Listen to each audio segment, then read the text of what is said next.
championships this year just gone, and is showing why he's got that consistency to make it there now in the new season, trying to make it back there again. Yeah, and running really, really popular Pokemon right now in the format. You're going to have to reveal at some point. If we don't get to see Ross, Ben, you're going to have to reveal at some point what set that Gastrodon is running. Lou is going to be very upset that she's casting Go this weekend as opposed to VG with that Gastrodon here. Plenty of Gastrodon going on in Go as well, or so I hear, but not so disappointed that it is the West Sea Gastrodon instead of the EC Gastrodon. But there we go. For me, I'm not sure which my favorite is, but anyway, really, really exciting stuff. And just goes to show, even though we're having these archetypes developing, still so much experimentation to be done. It's very early on in regulation set H, but yeah, let's just look at Eloy Hand's team there, because we've also got the Gothitelle Shadow Tag ability. That's going to be trapping in the Pokemon on the other side of the field that aren't ghost type, so the Basculegion for Longyou would not be trapped in there. But really, really like this team composition, and I can't wait to see what it can achieve. I've got a sneaking suspicion, we'll have to see when we get the team list, is that there might be a little bit of Perish Song going on on that particular composition, set up to do lots of damage, get down to 3v2, for example, and then be able to go for Perish Trap and knock out the other Pokemon that are remaining on your opponent's side of the field in 3 turns. Alongside Gothitelle, that seems to be one of the strategies from that's been prevalent across the years in different guises, to be able to play the game without having to worry about all of those calculations, worry about tight matchups, worry about Perish Song. Right, yeah. And that's it. But yeah, I'm looking forward to seeing if that is actually the case. If it's not, well, I'm sure we'll see a very viable strategy coming out from Eloy anyway. Oh, absolutely, yeah. Perish Song is just one of the many tools that the Pokemon can have up its sleeve. And yeah, I want to talk a little bit more about Politoed. It's sort of... in the Grand Challenge, I was running Politoed, and it sets up the drizzle ability with the rain, which is also what Pelipper does, if you're not familiar. And with Terra Steel, you go into that Terra type, and of course, the damage you take from fire type moves is reduced because it's in the rain. So really nice synergy there. I mean, it has access to Helping Hand, something a spread type move like Muddy Water, or Haze as well. And Haze is really crucial for removing those stat boosts on Pokemon like Dondozo, for example, as long as the Tatsugiri's in play, as well as other setup Pokemon, which we've seen plenty of, something like Swords Dance coming out from King Gambit, just to name one. But it's interesting thinking about Dondozo, because what we featured on stream did not have a Tatsugiri. Yeah, and right. Overall, we haven't seen, actually, even on that preview there, we didn't see too many Tatsugiris alongside the Dondozos. No, I mean, there are quite a few Dondozo in the field. We were having a little bit of a check of this morning before all of the rounds got started. But there's not too many Dondozo, and it's actually a little bit of a surprise in this regulation set, because when you take away all of those really powerful Pokemon, especially the restricted Pokemon, but also Paradox Pokemon that Dondozo tends to kind of struggle with a little bit, you kind of think, well, the door's wide open. Dondozo is really difficult to take down. But I think that's the maturity of our player base now, looking at what Dondozo can do and being able to, one, cover it, moves like Haze, you just mentioned, Clear Smogs on Amoonguss, but also being able to just use Dondozo as a Pokemon as well. Yeah, exactly, yeah. It really threatens a lot of damage.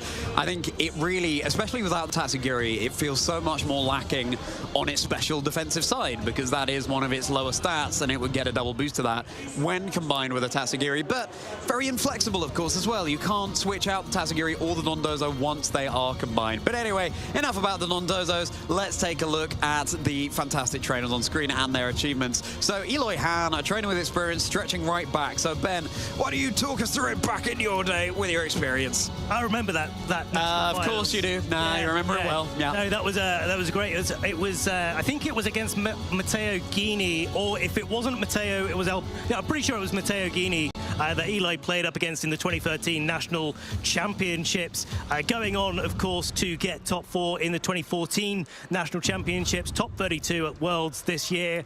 Has had a little bit of a break, but has had a regional finals to his name as well. Long Yu, no achievements just yet, so let's see if we can get things started here. Rillaboom, Incineroar, Basculegion, Gothitelle, Politoed, and Archaludon are the Pokemon of choice for Eloy, and that Perish song is indeed there. This is so cool because this is exactly what we were saying about wanting to get the most out of your support Pokemon.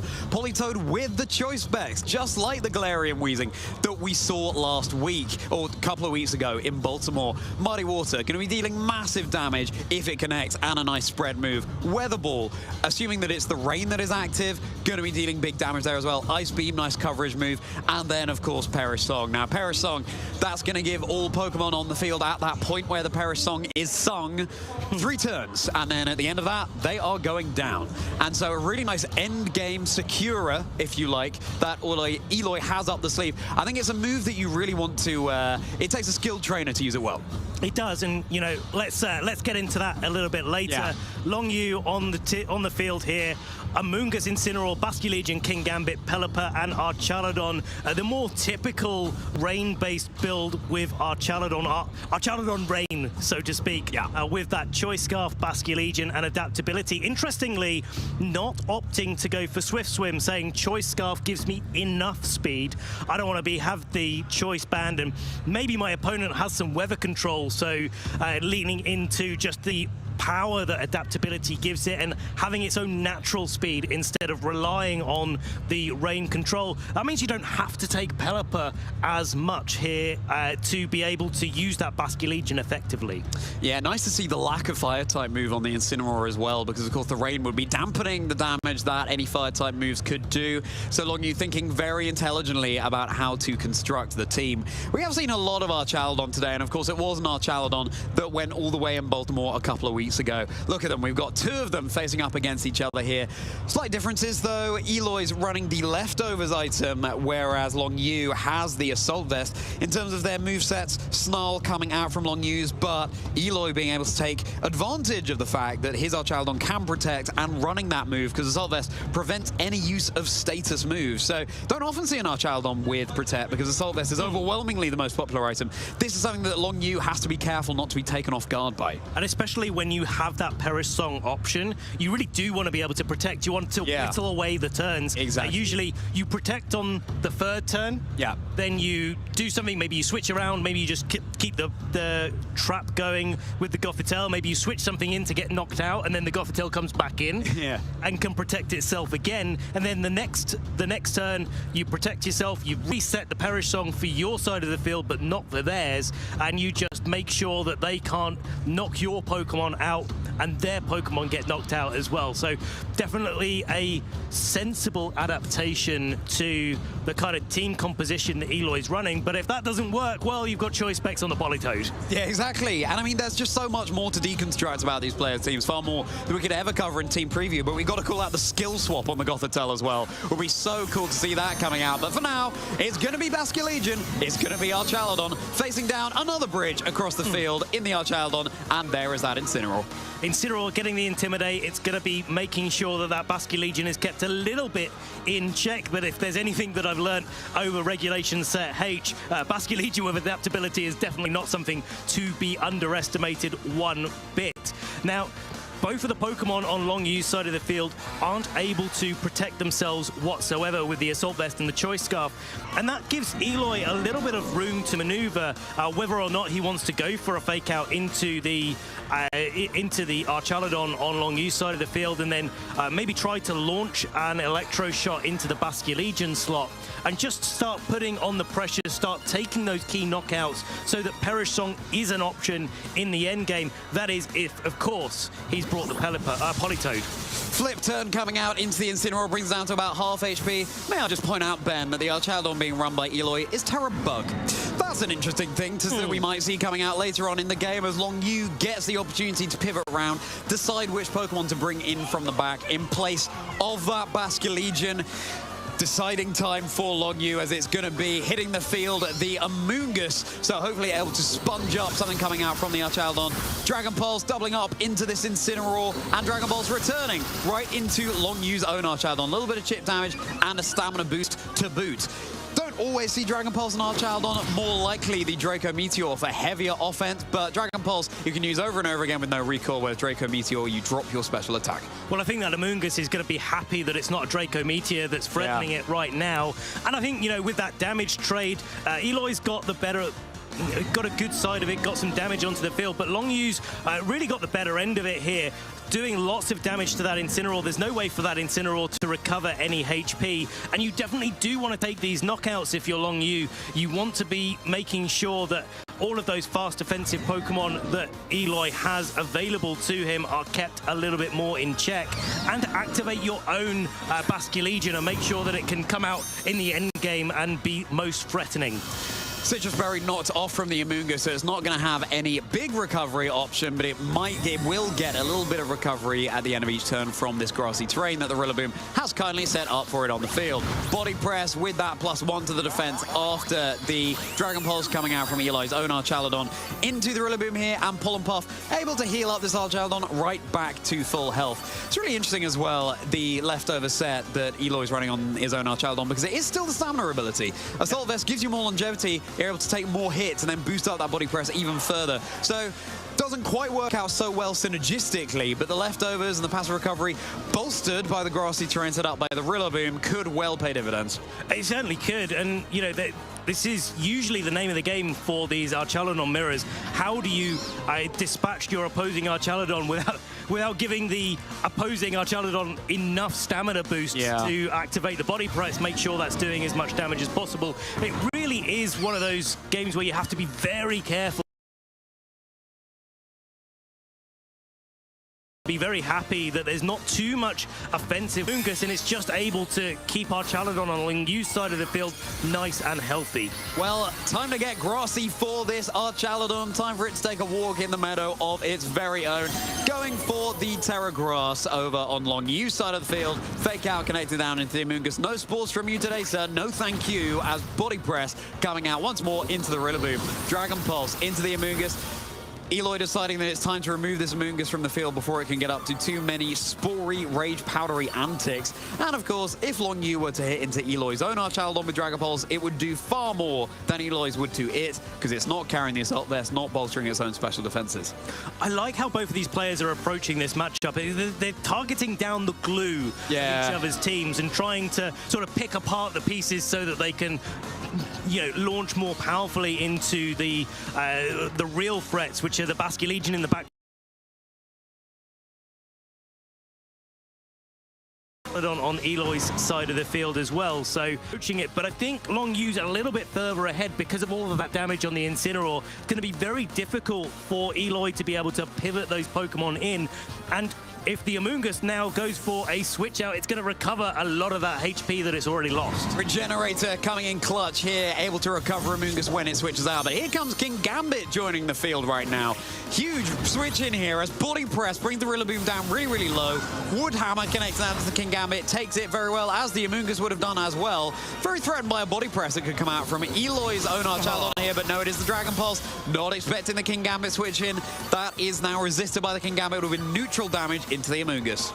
And the King Gambit coming in, showing how good the Steel type is defensively, but with the Archchaladon already gone for its Terra Grass on Long Yu's side, that King Gambit is vulnerable to getting hit with a body press. But there's an Amoonguss in the back, Charlie. I mean, it can just switch in. These Pokemon can rotate, and of course, Amoonguss has recovered a bunch of HP already. So I think Eloy's got to find a way to really leverage this Archchaladon coming into the mid-game a little bit more to try and get that damage on the field. Eloy's already activated Stamina once on Long Yu's Archchaladon, which is causing more problems than I think it might have been worth to target down into that slot.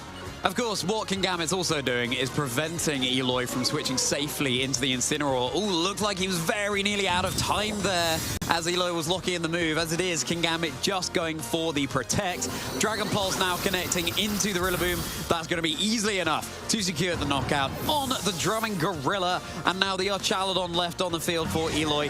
Attempted the body press into the King Gambit, but perhaps a little bit predictable over on Long Yu's side, given the King Gambit is so very vulnerable to fighting type moves. Takes takes double super effective damage, being a part dark type and a part steel type. And there it is. So what I was saying before, the Incineroar would drop the attack stats for everything on the field with Intimidate, but then you get a double boost to your attack with the King Gambit, and that can snowball out of hand very quickly, especially when you have a ghost type in the back.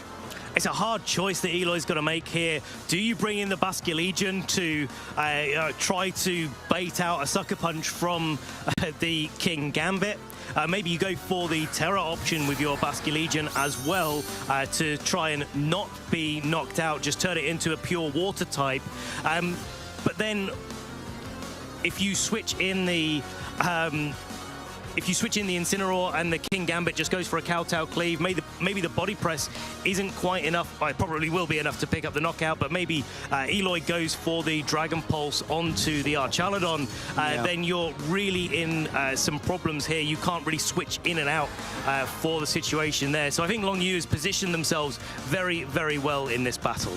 Yeah, really playing around masterfully here. And Eloy, you know, Electroshock can be huge coming out from the Archaludon, boosting up his attacks, but of course you haven't ruled the raid, neither trainer has. Pelipper and Politoed left on the bench, and so can't go for that really powerful move either. Not that, you know, it'd be good into the King Gambit, but then you're going to be wanting to go for the body press either way, but potentially heading into game 2 could be looking for a Perish Song strategy. But that's going to be Dragon Pulse coming out into the Basculegion, staying in with the Basculegion. Really bold there. Critical hit, last respects into the Amoonguss with just the one Pokemon felled over on Eloy's side of the field. I wouldn't be surprised if that critical hit did matter, actually, to pick up the knockout onto the Amoonguss. There's the Dragon Pulse into the Archaludon, a little bit of chip damage there, and of course the Amoonguss is now down, so it can't go for another Pollen Puff to heal up this bridge. No, but this Archaludon is looking pretty scary right now. When you've got the mirror match between Archaludons and one has Assault Vest and one does not, the one that doesn't definitely has the overall advantage here, but again, a decision for Long Yu to be making here, and you've got the option, bring in the Scarf Basculegion. One of your Pokemon has been knocked out now, so you have the last respect sort of halfway set up, so to speak. It's certainly getting going, and if you go for the last respect into the Basculegion slot, it's probably going to knock it out pretty easily. There's no rain coming out from either player, so Electroshot isn't even a risk in this situation because it's going to take 2 turns to get set up, and you can just switch out the Basculegion afterwards, maybe have the King Gambit go down for Long Yu. That increases the damage that the last respects is going to do on that adaptability Basculegion, and you can kind of try to mop up the end game. Yeah, and it's important to note that the Basculegion for Eloy holding the Life Orb, whereas Long Yu is the Choice Scarf. So Eloy can switch out the moves he locked into right now with that Basculegion, whereas Long Yu does not have that luxury. He'd have to switch out the King Gambit. And as Eloy once again brings the timer right down to the wire, it's time for Eloy's own Archaludon to go for its Terra. And that's right, trainers, this Archaludon is about to get some antennae. It's Terra Bug. Not a Terra type that we see that frequently at all, but of course what this does is resist ground type moves where once they were super effective. Just to name one, really interesting team building decision here. Eloy's Basculegion being able to go for a Protect, not holding that Choice Scarf. Last Respects coming out from Long Yu's own, and so now we know that Long Yu's Basculegion is locked into Last Respect, unless we're to switch out.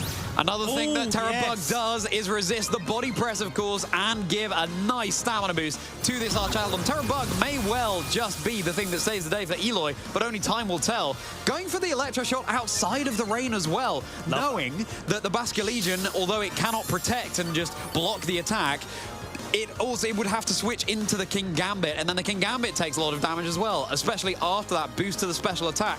So Eloy really, this is a really fantastic play from Eloy, getting a stamina boost, not taking much damage, as well as a special attack boost.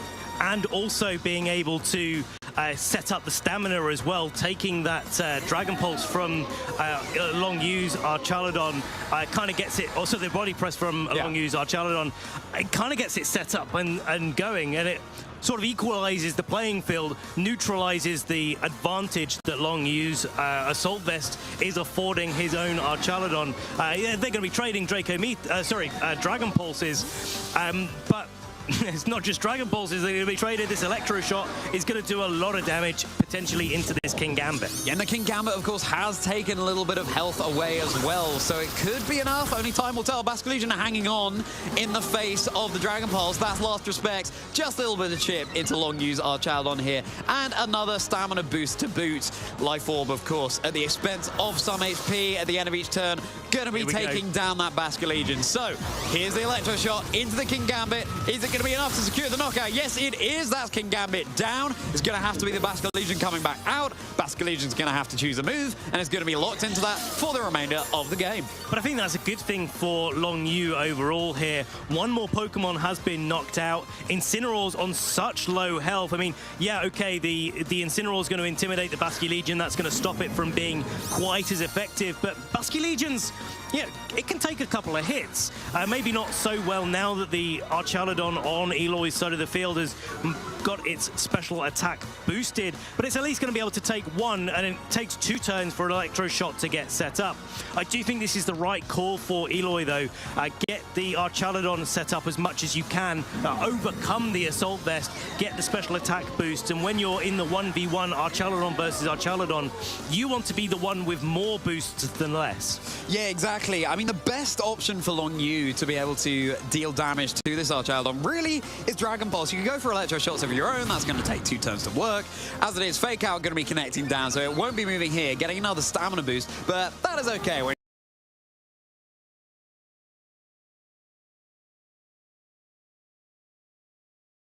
You have some special attacks on your own Archaludon. That's like with it receives not necessarily even physical attacks, can be special as well, boosting the stamina. And this is going to be another Electro Shot, another boost to the special attack here, realizing that in order to deal significant damage to Long Yu's Archaludon, you're going to need those special attack boosts. And you can see the effect of the leftovers really helping out here. Turn after turn after turn after turn. Yeah. They're really doing a lot of work. And of course, in the mirror match, Terra Bug is also doing a lot of work because you can attack into the opposing Archaludon. You can raise its defenses, its stamina boost, give it its stamina boost because you resist that body press. It makes such a big difference here. So last respect's going to be easily outspeeding the Incineroar, of course, with the Choice Scarf. Incineroar going down, but if there's one Pokemon that can turn things around for Eloy, if there's one Pokemon you want remaining to you, it's definitely the Archaludon. Long Yu is getting the idea, and now getting the idea from Eloy, and now going for an Electro Shot of their own, but is it too little too late? Electro Shot will be connecting down into the Basque Legion here, and that's going to be easily enough for the one-hit knockout. Interesting to get rid of that Basque Legion, because it feels like the Archaludon for Long Yu is maybe slightly more of the threat to Eloy's Archaludon right now, but that's it. It's just going to be these bridges facing off. It's certainly not going to be an abridged battle.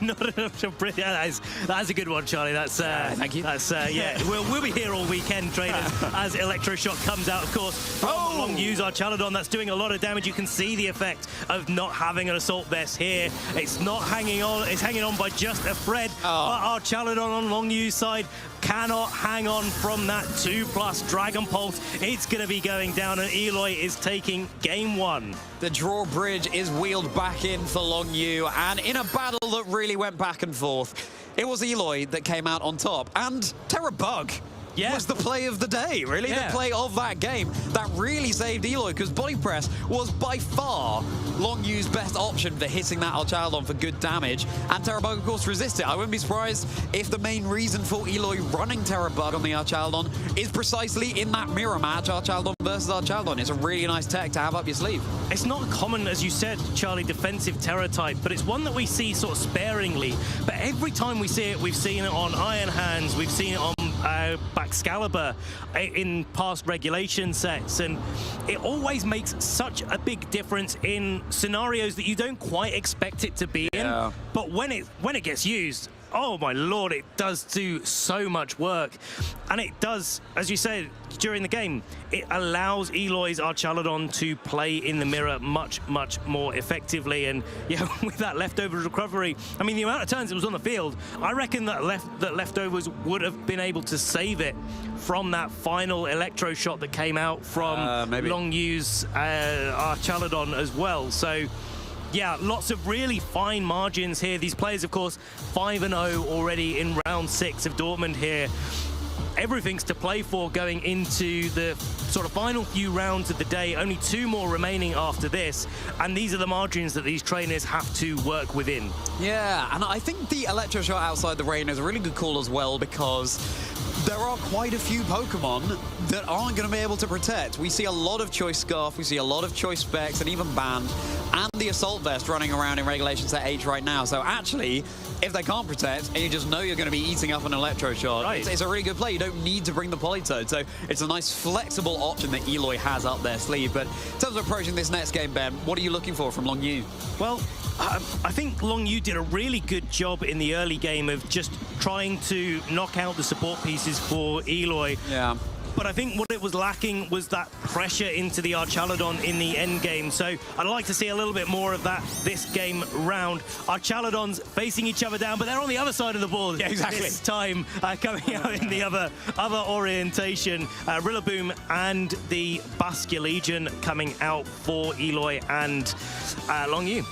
Yeah, these Archaludon just cannot escape each other no matter where they maneuver across the field. Rillaboom really threatening the Basculegion over on Long Yu's side here. And the Basculegion is Terra Water, so very threatening indeed. You can't fake out the Basculegion, but you can just go for a Grassy Glide. You could switch in something from the back, then Eloy could use that to the advantage. You know, maybe it's the Kingambit, say, and then you could target that with a Body Press. It would be a big old call, but and potentially too bold for this early on in the game. But these are the decisions that might be going through Long Yu's mind right now. Fortune favors the brave. Yeah. Old, well, I'm not sure what the term is, Charlie, but you know, you could have been safe just sticking with brave. No, we'll go for the brave here, and let's see which trainers have been brave in this turn, as it's a first turn Terrestrialization from the Archaludon. I'm not sure which one that is, though, Charlie. It is, in fact, Long Yu's, the Terra Grass Archaludon coming out here. Terra Grass immediately for Long Yu here. Interesting decision. Of course, the Rillaboom does have access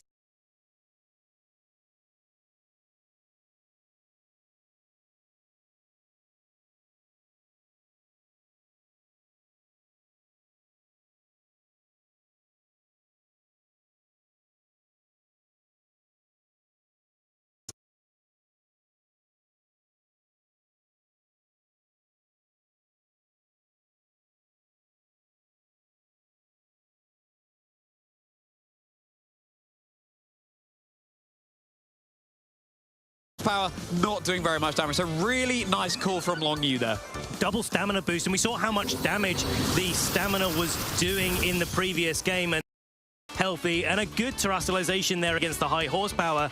Now the Archaludon on Long Yu's side of the field has not 1, not 2, but 3 defense boosts from its stamina, and it's going to be doing putting on a lot of pressure. Of course, we know that the Terra Bug on Eloy's side of the field is on his Archaludon, but it's almost forced at this point in the game. It almost has to avoid being knocked out in one, and that gives Long Yu a lot of flexibility. It gives him a lot of space to take advantage of, and also to, as we saw in game 1, Pollen Puff the Archaludon on Long Yu's side of the field back to full HP.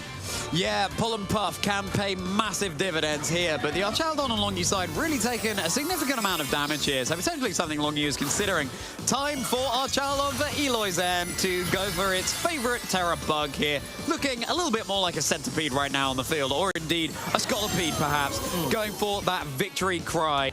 Body Press now connecting into the Rillaboom, much safer targeting that slot just in case of the terrestrialization coming out from Eloy's side, which of course it does, and Wood Hammer giving a nice little another stamina boost to Long Yu's Archaludon. A little bit of chip from the recoil that the grassy terrain will be recovering back. Dragon Ball's not going to be enough to pick up the knockout there. Another stamina boost to boot, and if this Moongus has gone for the Pollen Buff, which it has, all of that work by Eloy undone. And you've got to respect the play from Eloy. At some point, it doesn't matter how many stamina boosts the Archaludon has got. You're almost fishing for critical hits at that point. You need to make sure that you're targeting into it and giving yourself the opportunity to be able to knock it out. And if that doesn't work out, hey, that's fine. You know, you won game 1. Maybe you have to think about the end game, see if you can find a solution, or if not, then you're thinking about game number 3. But in this case, Long Yu has just set up such a strong board position. They only have to click Body Press for a little while, maybe have to to worry a little bit about the Basque Legion potentially in the back. But if they body press and it doesn't go into a Pokemon that takes damage from it, like that Ghost, unlike that Ghost-type Basque Legion, well, that's okay because Archaladon's here for the long game.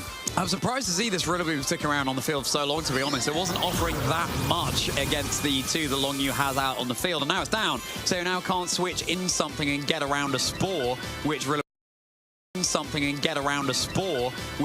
would have been immune to, being a grass type. Electroshock being set up by Eloy's Archaladon, just hoping to fish for boosts that ultimately might be able to allow Eloy's Archaladon to take care of Longyu's own Electroshock going off on the next turn. But if you're Longyou, you can just Rage Powder that away, and wouldn't be very effective. Of course, wouldn't be very effective into Longyu's own Archaladon either. But here comes Incineroar joining the field. It's not like it's threatening either of the Pokemon on Longyu's side of the field with that much damage, because it doesn't have access to a damaging Fire-type move. It's knock-off Will-O-Wisp, Parting Shot, and Fake Out here. Yeah, you know, fair enough. I mean, you've got to do something in this position. Archaladon has now locked into Electroshock. You've got to make that progress if you're Eloy. Find a way to do a little bit of damage. But I'm liking what I'm seeing here. The only threat, really, that Longyou has to be able to slow that Archaladon down on Eloy's side is going for the Spore. But the Incineroar has the opportunity to Will-O-Wisp, side Will-O-Wisp. We didn't see that come off because Body Press just gets the one-hit knockout. Clean one-hit knockout there onto the Incineroar as Eloy going for these Electro shots. Just a tiny bit of chip damage. The important thing is it got the special attack boost on the previous turn. But there it is. That's Amoonguss deciding that this Archaladon has to get even more adorable and take a little snooze on the field. And just going to be Eloy's, as of yet, unrevealed Pokemon in the bag. So Longyou adapting massively here at a 4 Pokemon advantage to Eloy's own 2. Yeah, I mean, it's just excellent play there, not taking any risks whatsoever. And of course, because you know that Archaladon on Eloy's side of the field has gone for its Terra Bug, you know that the Incineroar cannot go for its Terra Fairy to resist a Body Press, and that's a completely safe Pokemon to Body Press into. If it goes for a Fake Out into the Archaladon, then okay, the Amoonguss puts the other Archaladon to sleep, and if it goes into the Amoonguss, well, the Incineroar gets knocked out and another Pokemon goes to back to its trainer. So yeah, Longyou playing objectively correctly, absolutely here in this position, and yeah, it's I don't think Eloy's got what it takes to be able to get through this Archaladon now. Yeah, the game has really run away in Longyu's favor, as now Longyou going for his own Electro Shot boosts. And I think in this game, the crucial thing, and it was important in the previous one, but crucial in this one, is that Pollen Puff coming out from the Amoonguss. Being able to heal up the Archaladon, or indeed anything of Longyu's choosing on his side. So you've really either got to be getting rid of that Archaladon before the Amoonguss can heal it back up, or you just target down the Amoonguss hard. But Eloy doesn't have the best resources to deal with Grass-type Pokemon, but you do have Choice Specs Ice Beam on your Politoed. Well, maybe that's the call. I mean, you speed up the Electro Shots for your opponent, but you also speed up your own Electro Shots. So maybe that's something that we can think about going into our likely, very likely, in fact, Game 3. As it stands, Eloy's got a few options to maybe draw things out a little bit. You've got to maybe get a double protect with the Basque Legion, stop the Electro Shot going into it this turn. Then maybe, because you've got some special attack boost on your Archaladon, maybe you can get a critical hit, knock out the Amoonguss, but... Or you could just forfeit the battle. Yeah, no, that is, you know, that is the other option. That is the other option, yeah. I think that's probably wise at this point to do that, rather than giving your opponent any more information about how you want to approach the match. Maybe another turn just clicking Protect and just thinking how to get around that Archaladon. You know, you set up so many boosts in the early game, and with the Rillaboom not even having U-turn, instead having high horsepower, once the Archaladon is a Terra Grass, it really does shut down the damage options, as you're saying, Charlie, that to deal with those Grass-type Pokemon. And I think the difference here in Game 2 was that Longyu's Amoonguss was, you know, kind of came in almost for free, and Eloy didn't really have the damage on the board, where I think it took a bit too much damage coming in Game 1, and that allowed Eloy to sort of deal with the Amoongus and then pick off the partners as well. Right, exactly. And I think, you know, it works both ways, doesn't it? Because, yes, you're not giving any more information away to Long Yu if you're Eloy forfeiting there, but also you're giving yourself a little bit less time to think and adjust heading into the next game. And we often see trainers trying to stall out the game for as long as possible because they're trying to come up with a game plan heading into the next one. But as it is, 1-1 apiece, I really am liking the look of this poly, to be honest with you, because it's so bulky. It's, along with Ice Beam, Muddy Water, Weatherball as well. If you don't want to risk a Defiant boost on the King Gambit with an accuracy drop from Muddy Water, then Weatherball is there. But also the Perish Song is awkward because with Politoed, you want the Ice Beam out on the field early, you want that online, but then you want Perish Song in the end game. So then you want to switch out the Politoed, bring it back in. No, you have it in the early game. You have it in the early game. You could do that as well. You go Gothitelle and Politoed. You go for the Perish Song. Try to knock out the Archaladon if it's in the lead. There we go. Oh. And No. Maybe in the late game. Maybe in the late game. I'm going to hold out hope. Right, sure, okay. I mean, do you want to finish what you were saying about then where the game goes from there? Oh yeah, you try to get rid of the Archaladon as quickly as possible, then your Archaladon combined with your support pieces is able to knock out all of the rest of the Pokemon. But as it stands, we've got Basculegion, we've got Archaladon, we've got Incineroar this time in the lead instead of Rillaboom, and Archaladon, of course, mirroring each other down. Yeah, well, it's going to be the Basculegion being threatened by the Dark-type moves on the Incineroar, then Incineroar threatened by the Water-type moves on the Basculegion. I don't know how these Archaladon find themselves in facing each other every single game. They've done so well. They must just think they're looking in the mirror. What's going on? And then the other one terrestrialize and think, wait, no, I'm not Terrabug. No, What's going on? Oh, I see. No, you're actually another Archaladon. And Eloy, once again, bringing the timing right down to the wire. But let's see. It's got to be the Amoongus lurking in the back for Long Yu. But for now, it's time to get Crystalline. Yes, once more, it's time for Long Yu's Archaladon to go immediately for that Terra Grass. I think it's a good Terra type, especially with the lack of Fire type coverage that Incineroar has. The Will-O-Wisp is a little bit problematic, but there we go. Stamina boost getting set up straight away in this game, just like in game 2, and making sure that it's just that little bit safer from its opposing Archaladon's body press and other physical type moves on the Incineroar. Yeah, now Long Yu has to decide which Pokemon to bring in from the back. We're going to have the reveal of something. Do you bring in the Amoongus right now? I mean, what can it achieve? Yeah, you have the Pollen Puffs online for later in the game. And this is the thing, it's a hard one to call. You don't want the Amoongus to be too vulnerable, but also you want it to be able to go for those Pollen Puffs as soon as you need it. But it's going to be the King Gambit coming in instead. Body Press super effective into Incineroar, bring it down to about a third of its health. This King Gambit going to be taking a Dragon Pulse. It doesn't mind that one little bit. The King Gambit over on Long Yu side of the field does indeed have access to the Swords Dance, but it's Will-O-Wisp going into the Archaladon, which is a really nice play. So body presses aren't going to be dealing as much damage. You can also Will-O-Wisp, of course, into the King Gambit. Even at 6+ stages of defense boosted, it's kind of like having 2 stages when you're burnt. It's like ×4 but halved, and you end up with this kind of thing where the maximum threshold of that body press is only 2 stamina boosts overall. And I really like that adaptation from Eloy, just making sure that body press, which has caused so many problems for Eloy across this set, is just a little bit less viable. And that might take the pressure off of Archaladon from Eloy.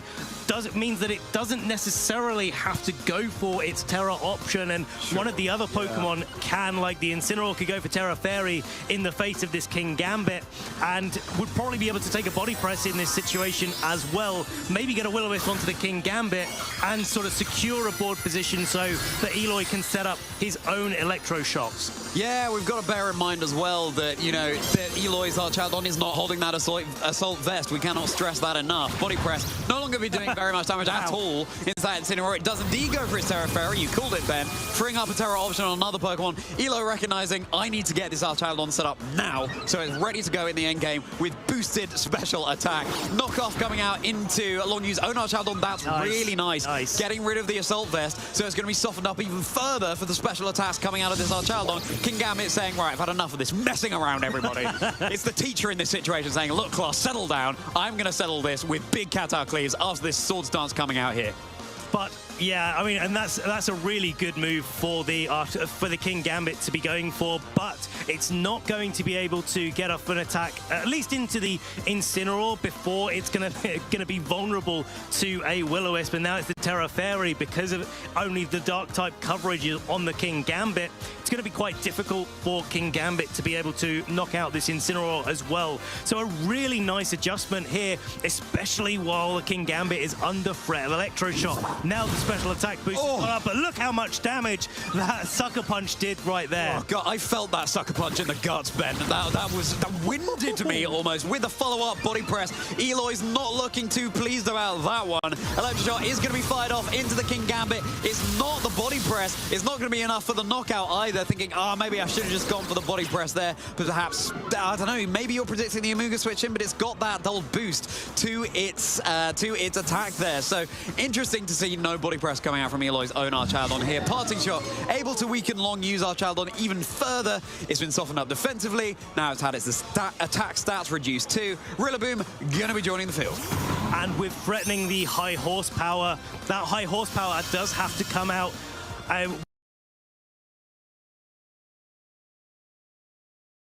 There that's really been nicely set up. Of course, last turn the Electro Shot had been locked into because the rain was on the field, so it wasn't able to do it that turn. But it could do this turn, or it could sort of start to think about it.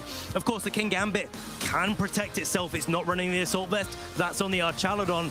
So there's definitely some decisions to be made here about how you target down your opponent.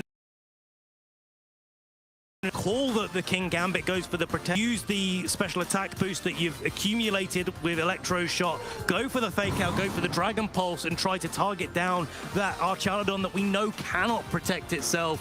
And then how do you beat a King Gambit? Well, put two things in front of it that it has to Sucker Punch. Well, exactly. Yeah. I mean, you have the fake out online right now, and we have two unrevealed Pokemon for both Eloy and Long Yu in this situation. Got Basculegion, we know, lurking in the back. As Archaldon goes for the protect that Long Yu's own Archaldon is not able to go for. King Gambit also going for the protect here. Really nice for Eloy to stall that out to try and get a body press off later on, but we saw how much damage that Sucker Punch did. Doubling up into the Archaldon here. Long Yu not really fearing this Rillaboom at all in this situation. High horsepower certainly threatening down the King Gambit here, but Long Yu nicely set up. Even though the Archaldon is in a slightly weakened state, the King Gambit, the same cannot be said for that. Well, I'm just looking at the HP recovery from the grassy terrain and the leftovers. It really is adding up now. The stamina boost has activated twice on Eloy's Archaldon, and that means that the Sucker Punch maybe it's not enough to pick up the KO at this point, but there's also this like cheeky little play that you could do, maybe Grassy Glide yourself. Yeah. That avoids the Sucker Punch from the King Gambit on the Rillaboom and makes sure it doesn't get targeted, but then you're covering, giving the Archaldon an extra defense boost so that it can probably survive a Sucker Punch from the King Gambit as well. So you're kind of covering two bases, and with the King Gambit just having protected itself, it's much more likely to be attacking, or at least attacking, or maybe even switching this turn. But no, just a switch out from that Archaldon. Eloy hoping to catch a Sucker Punch into this Basculegion, which of course wouldn't do anything. Sucker Punch only activates if your opponent's readying a damaging move. Look how much damage that Sucker Punch does into the Rillaboom. Follow-up body press, and that is just Rillaboom down and out immediately for Eloy. So really well targeted by Long Yu there. Feels like Long Yu is kind of getting things pinned down. Yeah, this is Eloy playing a little bit defensively, and you know, Eloy needs to play defensively. A Swords Dance King Gambit is definitely not something that you want to treat lightly, especially when it's boosted by the black glasses. But now the effect of Archaldon switching out here is that it doesn't have those stamina boosts anymore. It's susceptible to getting knocked out by a Sucker Punch. Basculegion, of course, carrying the Life Orb as well, is also susceptible to that. And of course, it's so difficult because when you're trying to target down that King Gambit to be able to knock it out, you've still got to respect the Archaldon that Long Yu has access to. And there's still a Basculegion in the back. There's still an unrevealed Pokemon in the back for Long Yu. He's positioned this so well and targeted so perfectly with that King Gambit. Oh, Sucker Punch just easily enough for the clean one-hit knockout there. Critical hit, not mattering one bit. And that's going to be the Legion down. It might be a very powerful fish, but it's not necessarily one with the most longevity. And, you know, you're looking at what Eloy has left, and you're thinking, well, how do you deal with Long Yu's Archaladon? It probably is that Amoonguss in the back for Long Yu, but doesn't even need to bring it out here. Long Yu deciding, look, I can step on the gas as well as get nicely set up with my Archaladon. It's been softened up right now, but that doesn't matter. The King Gambit is there, providing such threatening sucker punches. Just too much health being left on the field. And once again, this Incineroar from Eloy, which, by the way, is going to make this King Gambit even more threatening, make the teacher in this situation even more severe, thanks to the Intimidate, giving it a double boost to its attacks. This King Gambit will now be at +3 in its physical attack. It's just shutting things down with the sucker punch. At least you can buy yourself a turn with the fake out. You can go for a body press, but of course the King Gambit can just protect. So yeah, Long Yu, really well played. But the King Gambit can also switch in this situation as well. Just bring in the Bastia Legion. That covers a body press, and then you can knock out this Incineroar that can't protect itself. And you leave it Archaladon versus the 4 Pokemon on Long Yu's side of the field. And even with the leftovers, the grassy terrain isn't gonna stay on the field for too much longer. So you're kind of whittling down the recovery in the long term. But 4 Pokemon against 1 is a very challenging place to be. Yeah, I mean, you sometimes see the 1 Pokemon soloing opposing teams of 4, depending on what you have in the bag, but the Archaladon just not set up, as King Gambit wisely protects from the fake out. Here's the body press from Long Yu's Archaladon.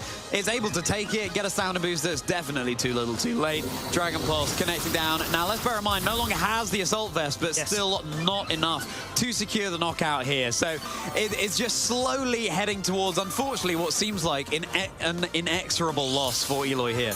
But it would have been enough if the Archaladon hadn't switched out. It did get 1 electro shot, so there's definitely a world where the Rillaboom made the prediction, went for either a Grassy Glide or switched itself out, expecting the Sucker Punch. The Dragon Pulse from Archaladon on Eloy's side of the field knocked out Archaladon on Long Yu's, and then there's a whole different game to be played from that position.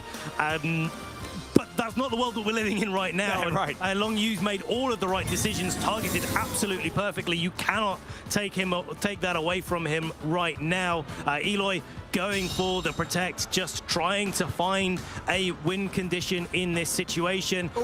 Will-O-Wisp, not connecting on the King Gambit. That was one of the ways that this could have been maybe a little bit better for Eloy, but as it stands, Kowtow Cleave with the critical hit, knocking out that Terra Fairy Incineroar. Yeah, that's just salt in the wound, isn't it? I mean, even if you burn that King Gambit, can you come back in? I mean, it gives you a little bit more survivability. But then, once again, how do you deal with Long Yu's Archaladon? You know, it's sort of kicking the can further down the road. But very well played indeed as we see the final couple of turns play out. I mean, we're probably not even going to see what that final Pokemon is in the back for Long Yu. We've got to assume it's the Amoonguss there. But huge congratulations to both players. 5-0.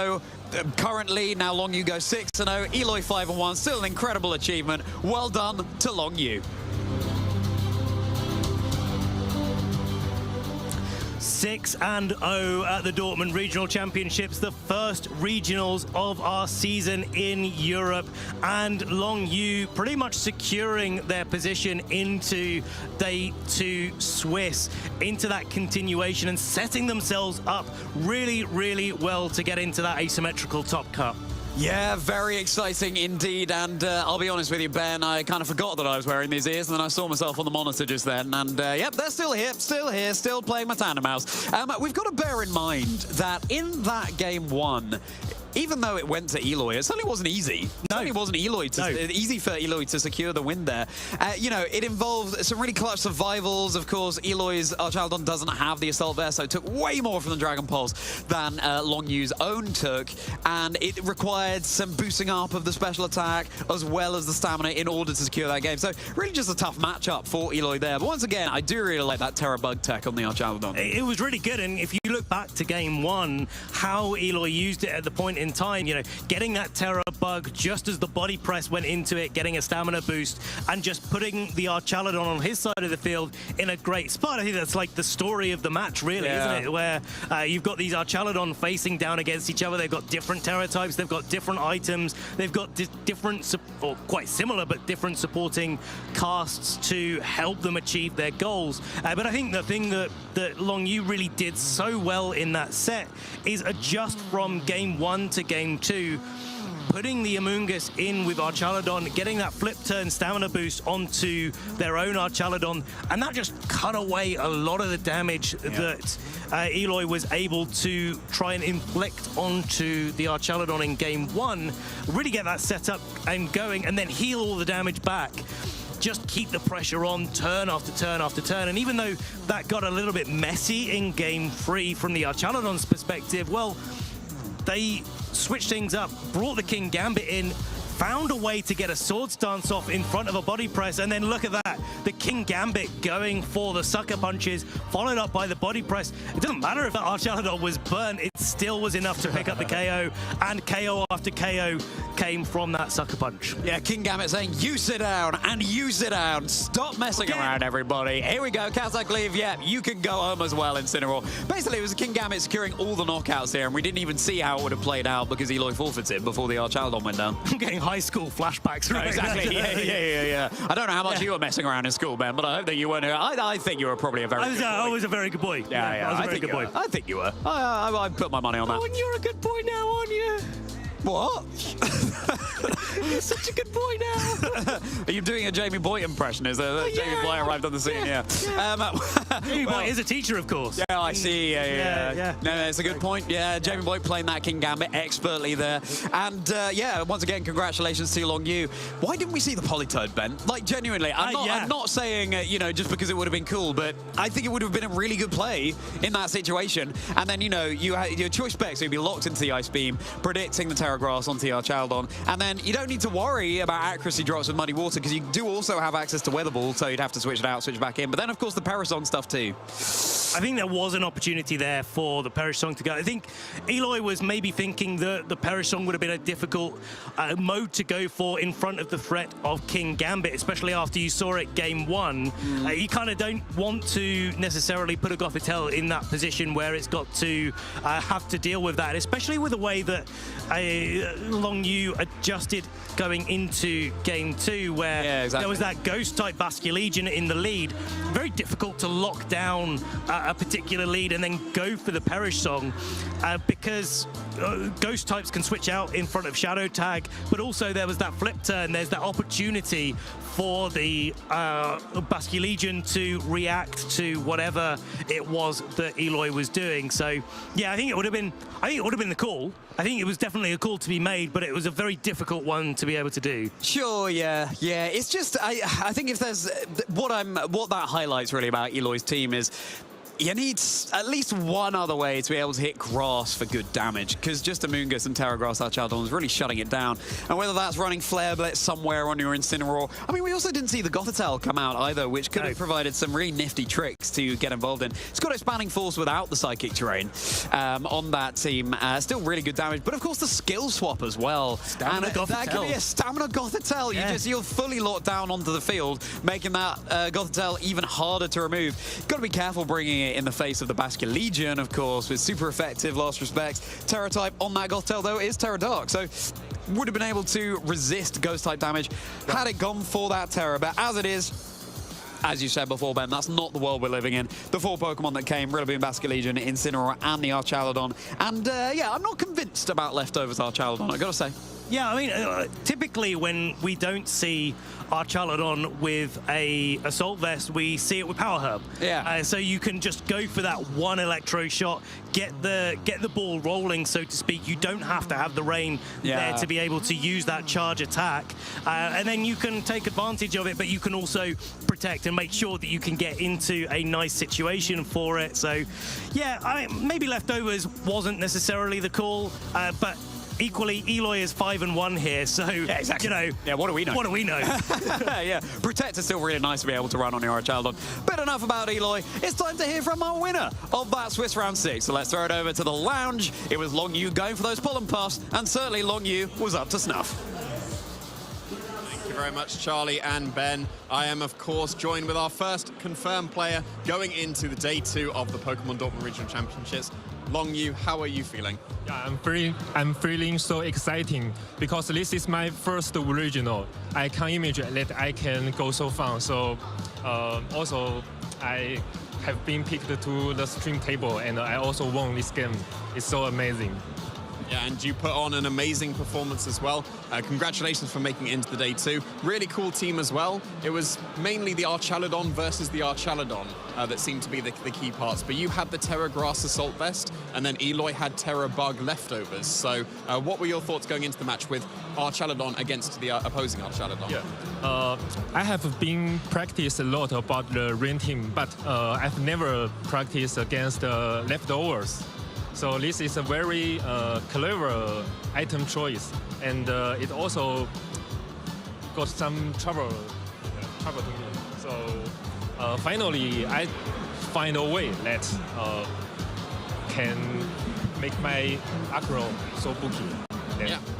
Finally, I won again. You were able to get through very well. Yeah. You had your Amoongus going for Pollen Puff to heal it up. You also both, you had Rain, you had Pelipper, Eloy had Politoed. Both of you didn't bring Pelipper or Politoed. So why did you choose to leave Pelipper on the bench? Yeah, because when you're playing red team, yeah, you always like to bring Pelipper. But if other people also have rain team, so you don't want to bring it because it will let other people use the electronic skill. So it's not very clever. Yeah, and it seemed to work out pretty well. So just before we conclude this interview, do you have any shout-outs that you'd want to give to anyone watching at home? Of course. Firstly, I need to shout out to my family. They always support me to do what I want to do. And also my fans, especially the members of my channel. Without your support, I cannot make this so fun. And also Ren Chenfu, Shi Liangtang, and Chong Junpeng, they also give me many advices about how to play in real-life events. And also Zhu Junxi, Si Dawei, and Kabi, Si Fenkesi, Yukino. Many people, they practice many best of 3 with me, so let's make me stronger. Yes, yeah. Good to hear. And once again, congratulations for making it into day 2 of the Pokemon Dortmund Regional Championship. We're going to cut to a very short break, and we'll be right back with round 7. So don't go anywhere.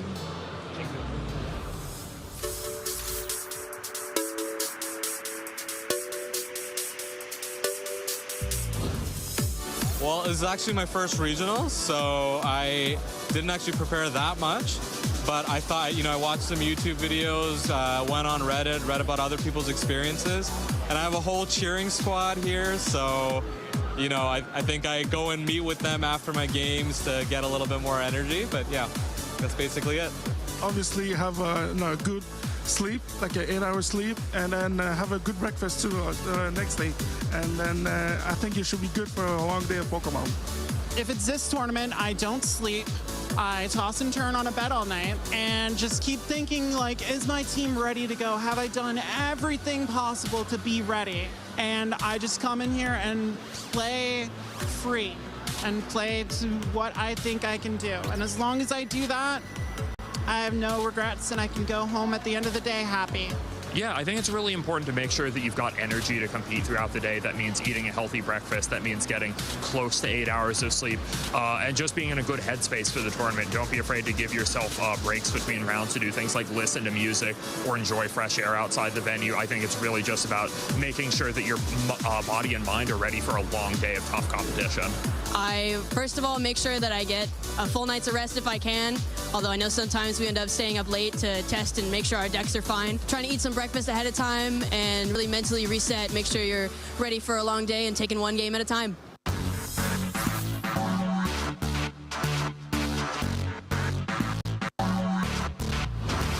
So Usually, I really like to use online resources. There are a lot of phenomenal ones for Pokemon Go. And in addition to that, I talk to a lot of my friends, play a lot of practice games with them, and get feedback from them, see how we can improve a team and work towards a team that is difficult to beat. So the way that I build the best team is just hit hard, hit fast. So you either win fast or you lose fast, but either way, it's quick. To build the best deck, for me, I play in a lot of locals, including cups and challenges. I also do a lot of play testing with my friends. Shout out to 88 Card House. I also, of course, watch regionals and look at the meta and, you know, make changes to my deck to whatever is great. And lastly, I watch YouTube. A lot of YouTube. Just try to learn a lot from there. When I build teams for an event, I just go with what I like mostly. I mean, I consider the meta. But for example, for this tournament, I really just wanted to bring Charge-a-Bug. It actually does pretty well right now, but it's also just, it's an unstoppable bus. A lot of times I'll start with what my boyfriend or one of my friends is using, and then I'll play with it, see what I like, see what I don't like, and maybe make some changes based on my own style, since everyone plays a little differently. I like to listen to podcasts. There's 3 different podcasts I follow. Uncommon Energy, Metapod, Lake of Rage. Do a little bit of reading here and there, seeing what, you know, other people are looking at, and then asking my friends what they have of opinions on my deck. Pretty much just staying with what I feel most comfortable with. I like to be able to play what I like and make sure I'm comfortable the whole time competing. Welcome back to the Dortmund Regional Championships. My name, for those of you that are just joining, is Lee Provis. I have the pleasure again to be back with Jamie Boyd. How are you doing, Jamie? Enjoy that last one? Yeah, that was great. So, like, Terrabug, Archelodon with leftovers. We don't see that every day. Didn't quite come out on top, unfortunately. It was the classic Terragrass Assault Vest that came out on top. But yeah, really, really cool team.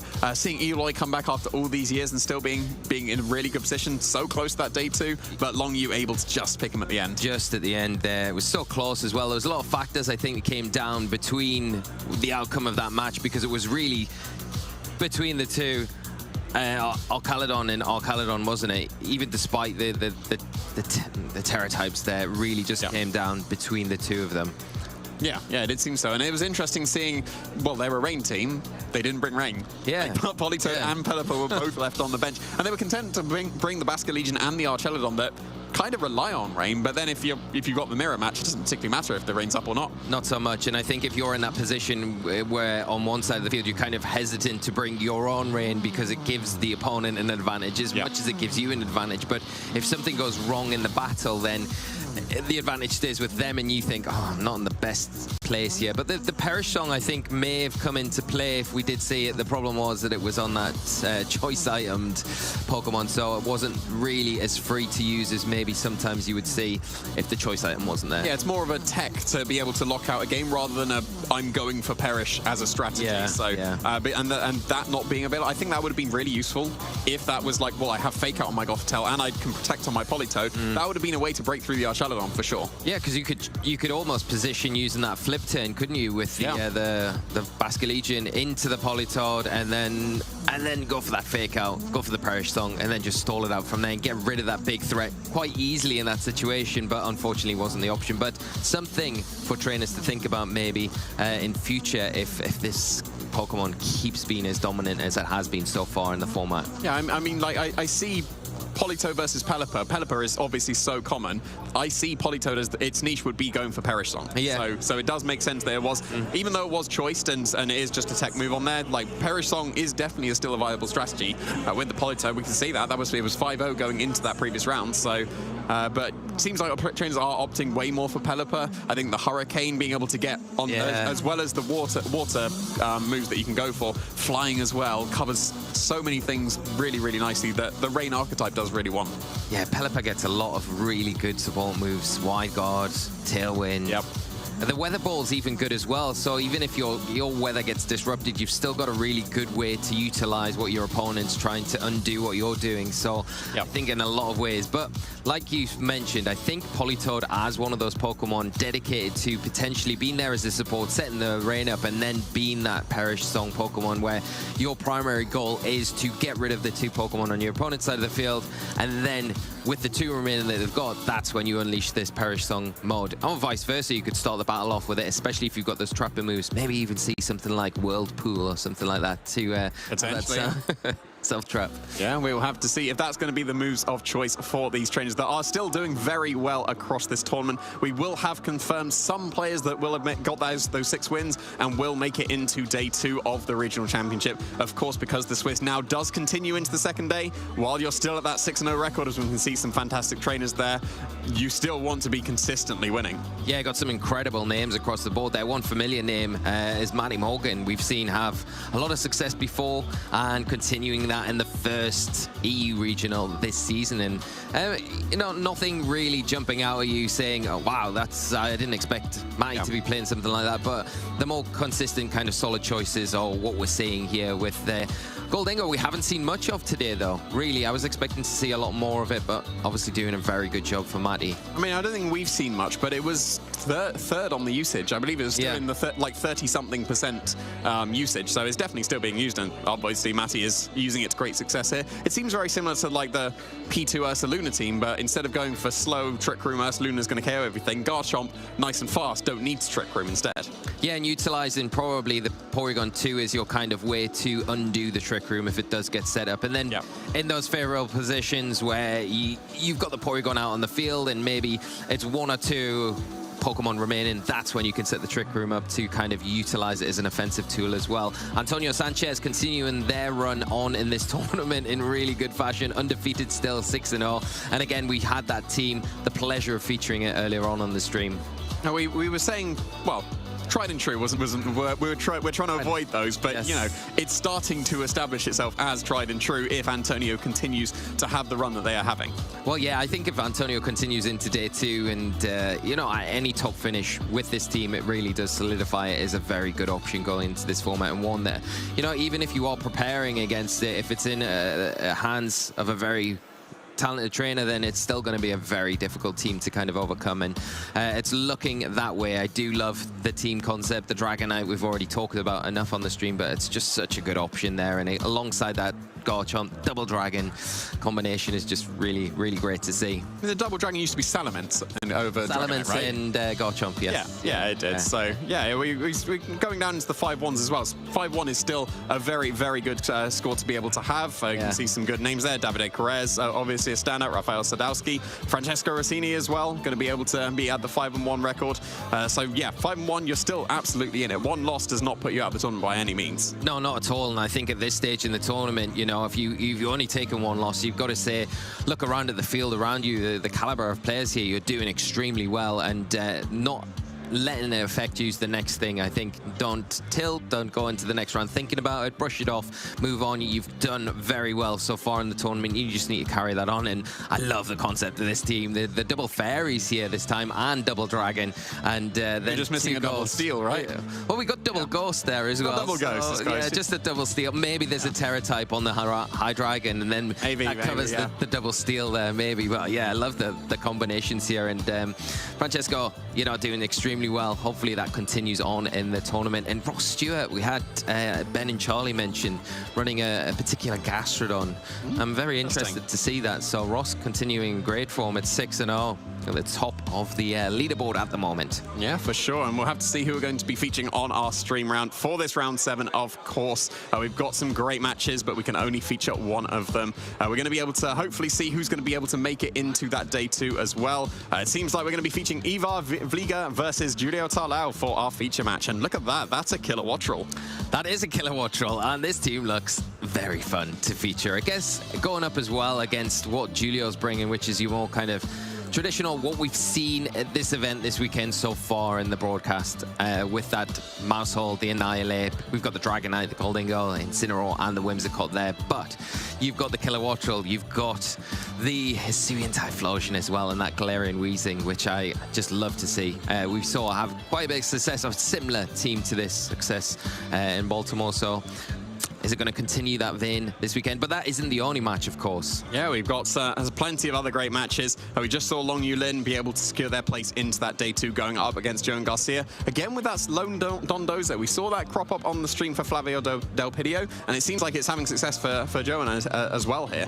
We've got Matty Morgan versus Michelle Kelsch, 2 fantastic players. Regional champion Matty Morgan, world finalist and semi-finalist Michelle Kelsch as well. So really, really good games. And I think a lot of trainers were opting into very similar teams, because as we look down some of those notable matches, maybe not so much for Eva, but for the rest of the players, it seemed like they were going with pretty similar concepts. Yeah, and I think that's what's probably going to happen for the rest of the tournament, right? Where we'll have these outliers like Evo's got here that are still doing very well into that kind of more classic kind of build of team that players are bringing to the tournament. But the majority of those teams seem to be the ones that are performing the best in the tournament, so naturally they're going to be the ones that are sticking around at the top tables.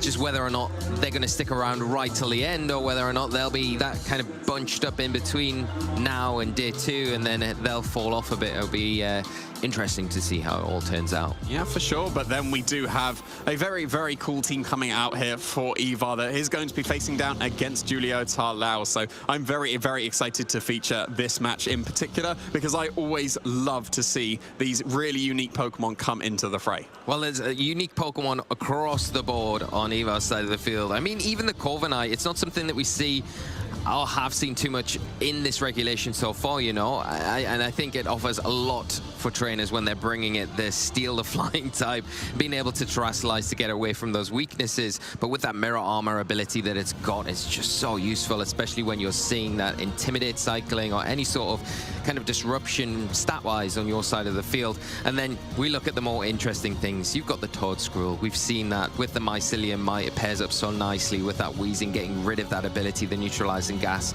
But I guess before we take a deeper dive into the teams, we can take a look at the accomplishments of these incredible trainers. Yeah, Eva was a really, really strong showing in the Utrecht special event. Top 16, was so close to that top 8 cut. I believe was using a really interesting Calyrex Ice Rider team to be able to have a really, really good performance.